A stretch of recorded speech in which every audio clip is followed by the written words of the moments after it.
The fate of the Garden of Eden, the paradise where Adam and Eve lived before their expulsion, has been a topic of theological debate and speculation for centuries.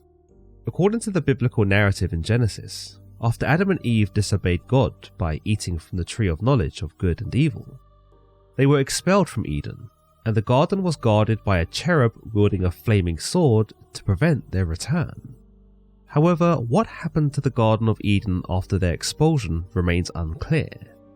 Over the centuries, various religious, historical, and symbolic interpretations have been proposed, ranging from Eden being destroyed, hidden, or even being moved to a different spiritual realm. In the book of Genesis, after Adam and Eve are expelled, God places a cherub with a flaming sword at the east of Eden to guard the way to the tree of life. Having already betrayed God and eaten from the tree of knowledge of good and evil, God certainly didn't want man getting back in to eat from the tree of life, where it's theorized he'd gain immortality. The passage here implies that Eden continued to exist after humanity's fall, but it was no longer accessible to Adam and Eve or their descendants. The mention of cherubim, spiritual beings associated with guarding sacred spaces in other parts of the Bible, suggests that the garden was preserved, at least temporarily, as a sacred or protected place. This gives the idea that it did have some function after Adam and Eve were kicked out of it, but whatever this function was, it is not told to us in the Bible. One theory is that the garden existed within the sight of Adam, Eve, and their descendants, a sort of punishment to remind them of what they had given up as they now toiled on the comparatively cursed earth that only yielded thorns and thistles. Beyond this, there is no further direct mention of Eden's fate in the rest of the Old Testament, leaving its ultimate status unresolved. Are we to believe that this luscious green paradise just sat there, and that no one ever dared to try their luck against the cherub on guard? Or could there have been another reason as to why man never attempted to access Eden again? Some scholars argue Eden remained on Earth, but was eventually hidden or veiled from human sight, while others interpret this as evidence that Eden was destroyed, either by natural or divine forces. One popular theory, particularly in early Jewish and Christian traditions, posits that the Garden of Eden was destroyed after Adam and Eve's expulsion. This theory is rooted in the idea that the fall brought a fundamental change to the world. According to this view, the sin of disobedience not only affected humanity, but also the entire created order, corrupting the natural world and leading to the eventual destruction of the garden.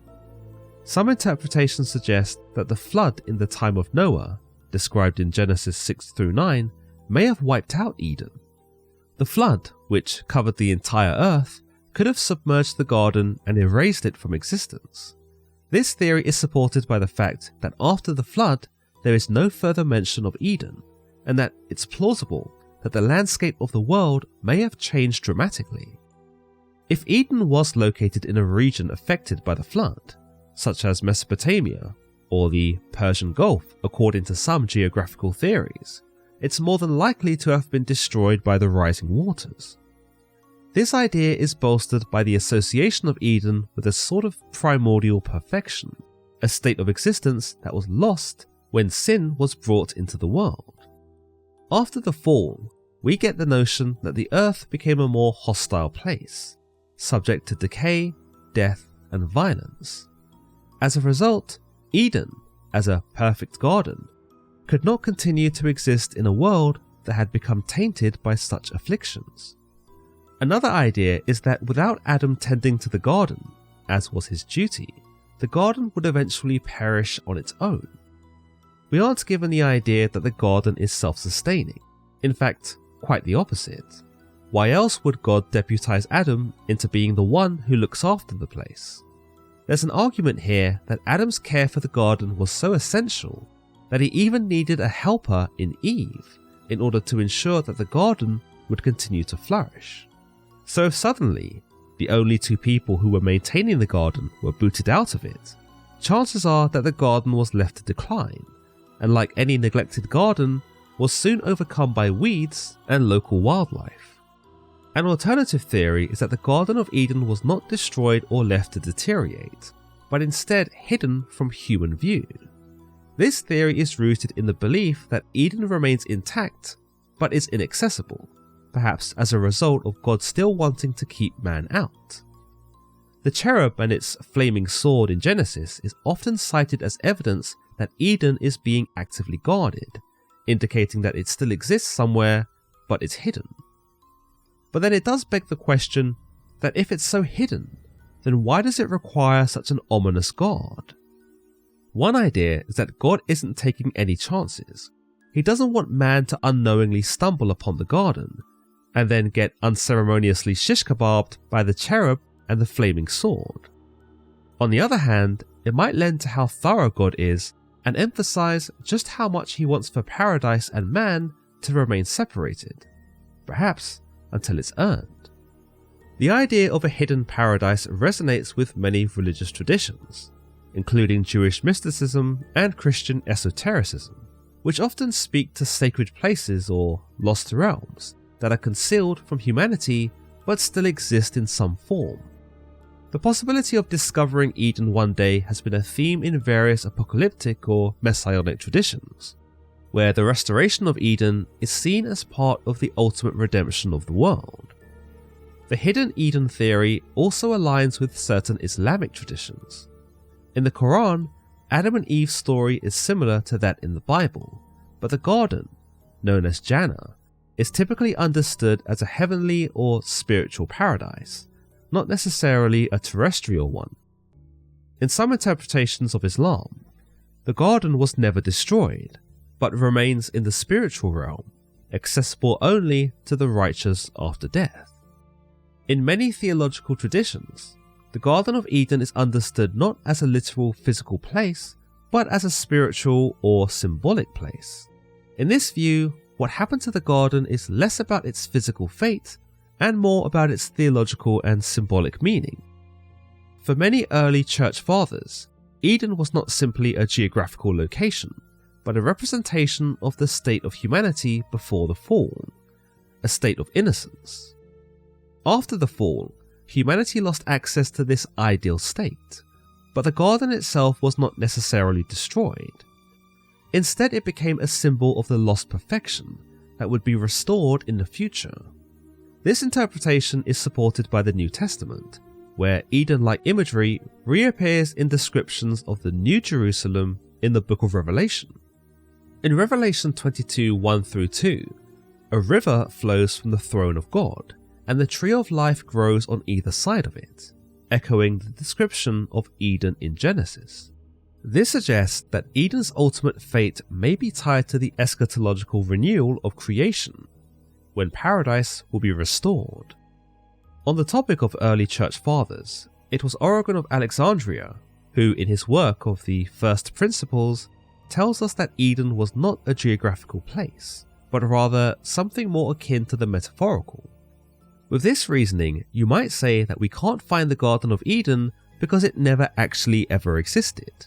It was just a narrative intended to be figurative in scripture, not something you could ever expect to find if you went looking for it. Origen of Alexandria added that there was nothing mystical about the Garden of Eden, and that even he didn't believe that people genuinely took it to be a terrestrial place. On the other hand though, there did, and still does if you look in the comments, exist communities that believe that the Garden of Eden was a literal paradise on earth, and could and can be found if one knew where to look. Others believe that whilst the Garden of Eden and all its wonderful features did actually exist upon the earth, it has now been transported to heaven, where only the best people can hope to see it in some kind of afterlife. In the History of Paradise, by historian Jean Delamot, he tells us Jews and Christians were for a long time convinced that the earthly paradise had really existed. For many centuries, many of them believed, in addition, that paradise still existed as a place where they just awaited the resurrection and final judgment, which was thought to be close at hand. In Jewish mysticism, particularly within the Kabbalah, Eden is similarly seen as a spiritual realm. The physical garden in Genesis is viewed as a representation of deeper metaphysical truths. The exile from Eden is not just about losing access to a physical place, but about the spiritual separation between humanity and God. With this, the restoration of Eden is understood as a return to a spiritual enlightenment and union with the divine. A related theory, found in both Christian and Jewish thought, is that the Garden of Eden will one day be restored as part of a future divine plan. In Christianity, the idea of returning to Eden is often connected to the concept of salvation and redemption. Some theologians, such as Augustine of Hippo, suggested that Christ's redemptive work enables humanity to ultimately return to a state of paradise. This is echoed in Revelation, where the imagery of the New Jerusalem, as aforementioned, includes elements of Eden, such as the Tree of Life and the River of Water. In Jewish tradition, the idea of a restored Eden is also linked to messianic hope. Some rabbinical teachings suggest that in the messianic age, the world will return to the state of perfection that existed in the Garden of Eden before the fall. The idea of Eden as an archetype of perfect existence permeates Jewish thought, and its restoration is seen as part of the ultimate reconciliation between humanity and God. The fate of the Garden of Eden has been interpreted in multiple ways, from theories of its destruction during the Great Flood to beliefs that it remains hidden or veiled from human sight. Some see Eden as a literal location that was wiped out by natural disasters, while others view it as a symbolic or spiritual realm that continues to exist beyond the physical world. In theological traditions, the idea of Eden serves as a powerful metaphor for humanity's desire to restore its lost innocence and union with God. Ultimately, the enduring mystery of Eden may reflect humanity's longing for a return to paradise, whether in this world or the next. As always guys, if you've enjoyed today's episode, then don't forget to leave this video a like and don't forget to subscribe for more content just like this. Until next time.